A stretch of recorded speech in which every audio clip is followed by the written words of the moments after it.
किन किन व्यक्तियों को चुनाव से पहले उठाना है। मतलब सीएम हाउस से भी एक आध रिटायर्ड अधिकारियों द्वारा लगातार फोन जा रहा है बड़े बड़े जिला के अधिकारियों को, रेंज वाले जितने अधिकारी हैं, बुलाया जा रहा है, निर्देश दिया जा रहा है। This is a joke. कितना टेक्नोलॉजी का जमाना है, एआई का जमाना है। ये बताओ, अमित शाह और मोदी जी के राज में इलेक्शन कमीशन ठप हो गया है। भाजपा जितना पाप करेगा सब पे पर्दा इलेक्शन कमीशन डालेगा। 243 विधानसभा में 68% पुलिस ऑब्जर्वर बीजेपी शासित राज्यों से। ये गंभीर सवाल खड़ा हुआ है, बंगाल, कर्नाटका, तमिलनाडु से क्यों नहीं मंगाए भाई? डेरा काहे जमाए हुए हैं गृह मंत्री? देश में थोड़ी और कोई काम है? जहां चुनाव है वहां बेईमानी वाला काम है। पूरा धन, बल, छल, कपट सब लगा रहे हैं और तरह तरह के गाने फाने जो है गा रहे। कोई मतलब नहीं है। प्रधानमंत्री आजकल लगता है कि भाई पता नहीं कौन सा वेब सीरीज देख रहे हैं भाई। और आपको तो बिहार के दुर्दांत अपराधियों के साथ मंच साझा किया। क्या प्रधानमंत्री की नजर हुल्लास पांडे, मनोरमा देवी, आनंद मोहन, सुनील पांडे, राजवल्लभ, अनंत सिंह साधु महात्मा लगते हैं? 30,000 करोड़ रुपया चुनाव में रिश्वत दी गई। 10-10 हजार रुपया चुनाव के दिन भी खाते में आ रहा है पैसा 10,000। ये रिश्वत नहीं है तो और क्या है भाई? 26 नवंबर से 26 जनवरी के बीच कोई अपराधी बिहार में नहीं बचने वाला है। 171 जो हम लोगों ने रैलियां की पूरे बिहार में, एक सुर से एक आवाज आ रही थी कि इस बार बदलाव चाहते हैं, परिवर्तन चाहते हैं। और पहले लोगों ने इस आधार पे वोट किया। अब आपको हम बताना चाहेंगे कि बिहार के लोग जो है इस बार इतिहास रचने जा रहे हैं और इस बार नौकरी वाली सरकार लाने जा रहे हैं, कलम राज को लाने जा रहे हैं। अब बिहार केवल सुर्खियों में नहीं रहेगा, बल्कि अब बिहार सफलताओं में गिना जाएगा। बिहार जो है सबसे विकसित राज्य जो है वो बनेगा। 20 सालों में केवल सुर्खियों में रहता है, सफलताओं में कहीं आप देख लीजिए। इवन सदन में भी भाजपाओं के नेताओं से, एनडीए के नेताओं से, मुख्यमंत्री जी से, दो बेकार के जो उप मुख्यमंत्री हैं उनसे हमने पूछा कि एक काम बता दो जिसमें बिहार पूरे देश में नंबर 1 हो। किसी के पास जवाब नहीं। सदन की बात बता रहे, कई बार हमने पूछा, किसी के पास कोई जवाब नहीं था। लेकिन अब जो है 14 तारीख के बाद बिहार जो है सफलताओं में गिना जाएगा। सबसे विकसित राज्यों में बिहार जो है गिना जाएगा, जहां फूड प्रोसेसिंग यूनिट्स लगेंगे, जहां एग्रो बेस्ड इंडस्ट्री लगेगी, जहां पढ़ाई, दवाई, कमाई, सिंचाई की अच्छी व्यवस्था होगी, जहां आईटी हब होगा, एजुकेशनल सिटीज होंगे, सुपर स्पेशलिटीज हॉस्पिटल बनेंगे और किसी बिहारी भाई को दूसरे राज्य ना जाना पड़े, ऐसा बिहार जो है हम लोग बनाएंगे। अब चुनाव आयोग से कई हमारी सवाल हैं जो हम पूछना चाहते हैं। हालांकि आप लोगों ने तो सराय रंजन या समस्तीपुर का देखा ही होगा कि पर्चियां जो है किस हिसाब से वीवीपैट का फेंका हुआ था। इसमें कई लोग सस्पेंड भी हुए हैं बाद में, जब हम लोगों ने आवाज उठाई तब लोग डरे हुए हैं। सत्ता में बैठे लोग घबराए हुए हैं। कल हमने एक वीडियो भी जारी किया था, आप लोगों ने देखा होगा कि भाई केंद्र मंत्री गृह मंत्री को कोई काम नहीं है। पटना में लगातार कई दिनों से डेरा बनाए हुए हैं। कई बड़े बड़े अधिकारियों को बुलाया गया है, निर्देश दिए गए हैं, अपने रेंज का देखना है उनको, कहाँ डिस्टर्ब करना है, किन किन व्यक्तियों को चुनाव से पहले उठाना है।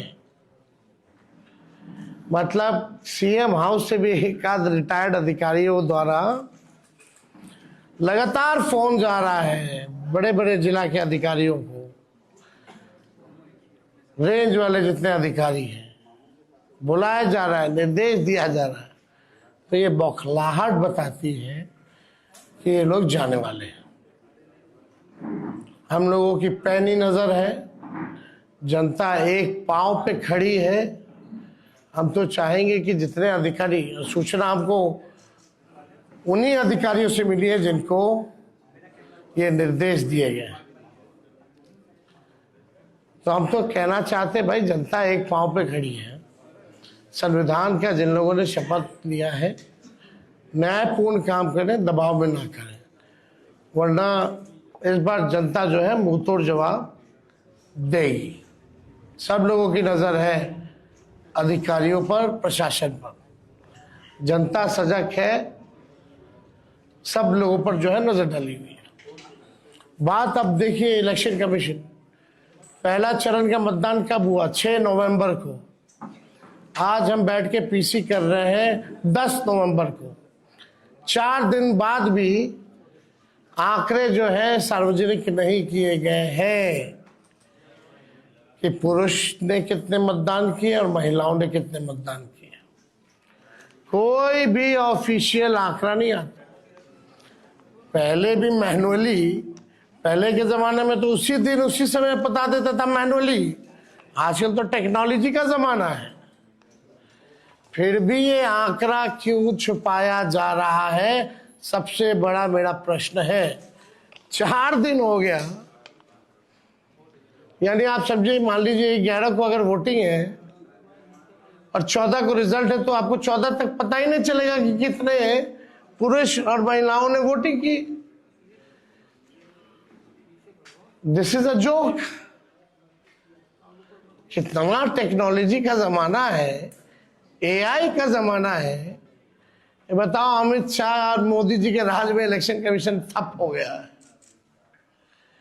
अरे भाई, इतना तो पहले के जमाने में उसी दिन उसी वक्त मैनुअली लोग निकाल करके दे देता था कि इतना प्रतिशत जो है पुरुषों ने मतदान किया, इतनी प्रतिशत जो है महिलाओं ने मतदान किया, और ये उम्र के लोगों ने इतना इतना मतदान किया। आप मीडिया के लोग यहाँ हैं, विद्वान लोग हो, जरा बताइए, आप लोगों को जानकारी में है क्या ये? कहीं भी ऑफिशियली ये बात आई है? Where is election commission? मतलब भाजपा जितना पाप करेगा, सब पे पर्दा इलेक्शन कमीशन डालेगा। भाजपा पाप करता रहे, इलेक्शन कमीशन उसका पाप धोता रहे। इलेक्शन कमीशन टूल बन गया, लग रहा है मर गया है। ये तो सिंपल सी बात है भाई। विदेशों में कितना देश का नाम बदनाम करेंगे।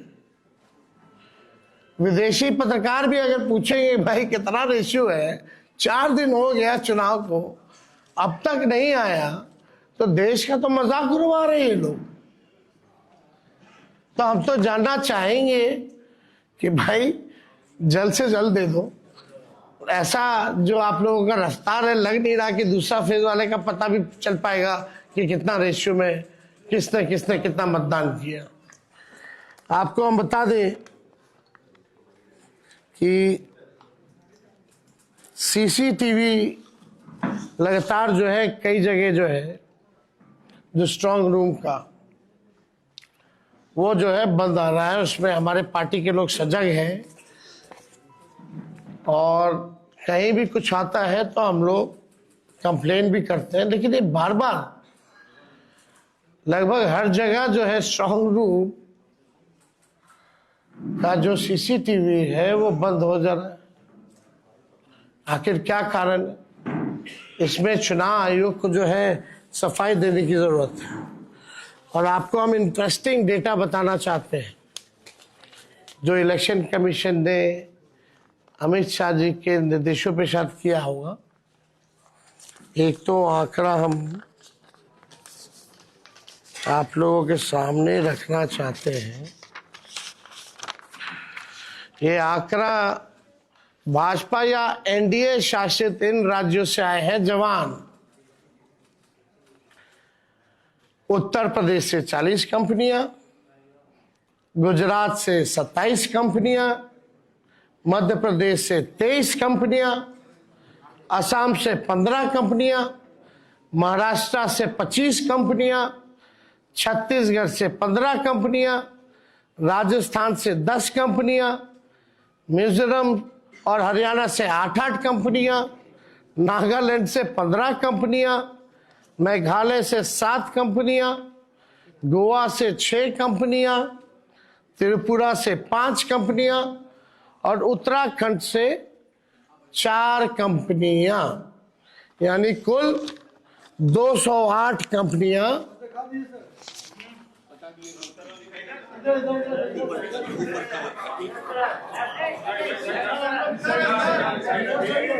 अल्लाह। चलिए देखिए, यानी 208 कंपनियां भाजपा शासित राज्यों से उनकी पुलिस आई है। पहले बिहार विधानसभा चुनाव 2025 में सुरक्षा और निगरानी की व्यवस्था के लिए ये गंभीर सवाल जो है खड़ा हुआ है। ये गंभीर सवाल खड़ा हुआ है। बंगाल, कर्नाटका, तमिलनाडु से क्यों नहीं मंगाए भाई? झारखंड बगल में है, यूपी का आ रहा है, मध्य प्रदेश का आ रहा है, झारखंड अब बंगाल का क्यों नहीं आ रहा? दोनों बॉर्डर के इलाके में है। तो मेघालय त्रिपुरा से आ रहा है, नागालैंड से आ रहा है, लेकिन झारखंड, बंगाल और आपका तमिलनाडु, कर्नाटका जैसे राज्यों से क्यों नहीं आ रहा? केरला से क्यों नहीं आ रहा? वही वेस्ट बंगाल वही हुआ, क्यों नहीं आ रहा? ये तो भाई बड़ा सवाल जो है खड़ा हो गया। पुलिस ऑब्जर्वर में तो मतलब आप कहीं तो जो असंतुलन है, ये जो भी 243 विधानसभा में 68% पुलिस ऑब्जर्वर बीजेपी शासित राज्यों से। आप समझ जाइए, 68% पुलिस ऑब्जर्वर जो है वो बीजेपी शासित राज्यों से हैं। पहले ये जितने भी लोग होते थे वो सीएपीएफ यानी सेंट्रल केंद्रीय अर्धसैनिक बल के जो लोग होते थे उनको लगाया जाता था ताकि निष्पक्ष जो है ऑब्जर्विंग जो है वो हो।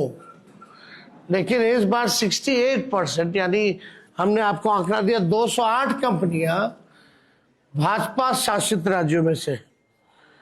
अब ये तो देख लीजिए, अमित शाह जी आए इसीलिए ना, डेरा काहे जमाए हुए हैं गृह मंत्री।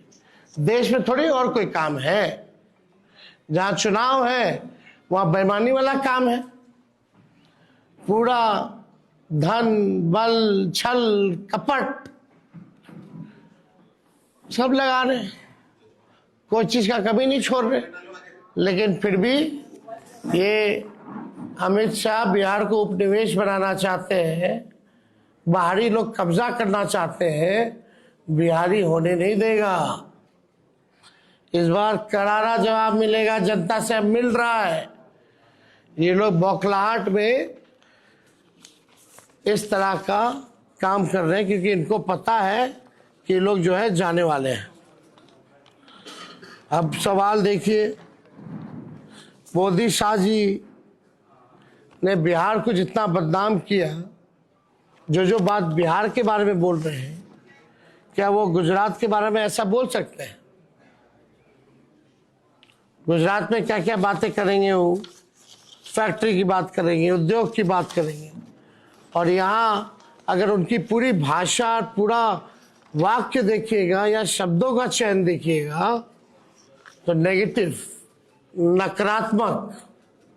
मतलब हम लोग भी चाह रहे थे कि भाई प्रधानमंत्री जी आ रहे हैं, इतना सभा किए हैं ऑफिशियली अनऑफिशियली, कम से कम एक रोड मैप, एक विजन तो बता दो प्रधानमंत्री जी कि आप अगला 5 साल बिहार को कैसे आगे बढ़ाइएगा। 11 साल तो बढ़ा नहीं पाए प्रधानमंत्री रहते हुए, 20 साल में बिहार आगे बढ़ा नहीं। अब जो है जुमलेबाजी और तरह तरह के गाने फाने जो है गा रहे, कोई मतलब नहीं है। प्रधानमंत्री आजकल लगता है कि भाई पता नहीं कौन सा वेब सीरीज देख रहे हैं भाई। इतना फुर्सत का समय प्रधानमंत्री के पास, कौन सा वेब सीरीज प्रधानमंत्री देख रहे हैं, समझ में नहीं आ रहा। तेजस्वी यहाँ कलम बांटता, नौकरी बांटा, आपको नजर नहीं आया प्रधानमंत्री जी? हाँ, प्रधानमंत्री जी ने जितना इनको सम्राट चौधरी, दिलीप जायसवाल, मंगल पांडे का भ्रष्टाचार और फर्जीवाड़ा नहीं दिखा, क्या सवाल प्रधानमंत्री जी इन लोगों से किया? नहीं करेंगे ना। सम्राट चौधरी ने क्या क्या किया है भाई, दिलीप जायसवाल जी का क्या क्या है, मंगल पांडे का क्या क्या है, अशोक चौधरी वगैरह लोग छोड़िए, कितना ऐसा लिस्ट हम लोग गिनाएंगे। कोई सवाल तो नहीं करता इन लोगों से प्रधानमंत्री जी। और आपको तो बिहार के दुर्दांत अपराधियों के साथ मंच साझा किया। क्या प्रधानमंत्री की नजर हुल्लास पांडे, मनोरमा देवी, आनंद मोहन, सुनील पांडे, राजबल्लभ, अनंत सिंह साधु महात्मा लगते हैं? ये प्रधानमंत्री को बताना चाहिए, क्या वो साधु महात्मा है? ये लोग मंच साझा कर रहे थे। और तो और छोड़िए, सृजन घोटाले वाले मुख्य आरोपी विपिन शर्मा का विशेष पास बनवा करके उन्होंने एयरपोर्ट पर बुला करके पीठ ठोका है। आप समझ जाओ, वाह रे वाह प्रधानमंत्री जी, कथनी और करनी में कितना अंतर है। थोड़ा सा भी तो लज्जा आना चाहिए कि बोल क्या रहे हैं, कर क्या रहे हैं।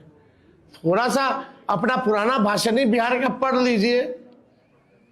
आपको तो बिहार आने में शर्म आना चाहिए था, फिर भी आपने जो है कोई मर्यादा नहीं रखी। सृजन घोटाले वाले विपिन शर्मा को बुला के पीठ ठोक रहे हो भाई, जो मुख्य आरोपी है, विशेष पास बनवा करके। अनंत सिंह, हुल्लास पांडे, राजबल्लभ, मनोरमा देवी, आनंद मोहन, सुनील पांडे बड़े अच्छे लोग हैं। ये लोग तो कुछ चलाते नहीं हैं, मिलता नहीं है ना। ये लोग तो भोलेनाथ पे दूध चढ़ाते हैं, है ना।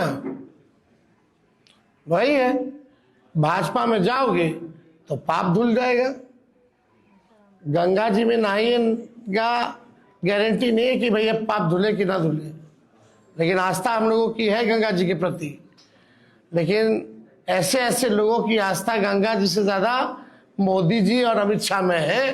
कुछ करेंगे, पाप धुलने की गारंटी जरूर है। यही हो रहा है।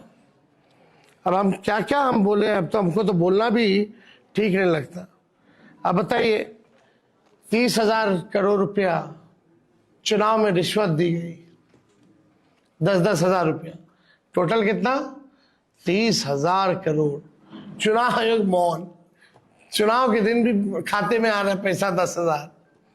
ये रिश्वत नहीं है तो और क्या है भाई? तेजस्वी कोई कॉम्प्रोमाइज जो है नहीं करेगा, चाहे कोई अपना हो या पढ़ाया हो।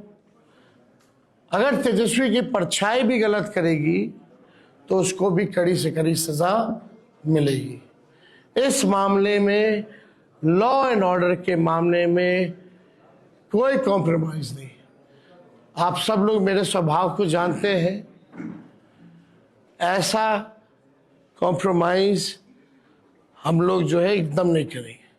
क्राइम हो, करप्शन हो, कम्युनलिज्म हो, इन तीनों से तेजस्वी जो है कॉम्प्रोमाइज नहीं करेगा। और आप सब लोगों को बता दें, 14 को रिजल्ट आएगा और 18 नवंबर को हम लोग जो है शपथ लेंगे। 26 नवंबर और 26 जनवरी यानी रिपब्लिक डे के दिन के बीच में खरवास भी आता है। इस खरवास में जितने अपराधी हैं उन सबको तेजस्वी सलाखों के पीछे चुन चुन करके भेजने का काम करेगा। 1-2 महीने के अंदर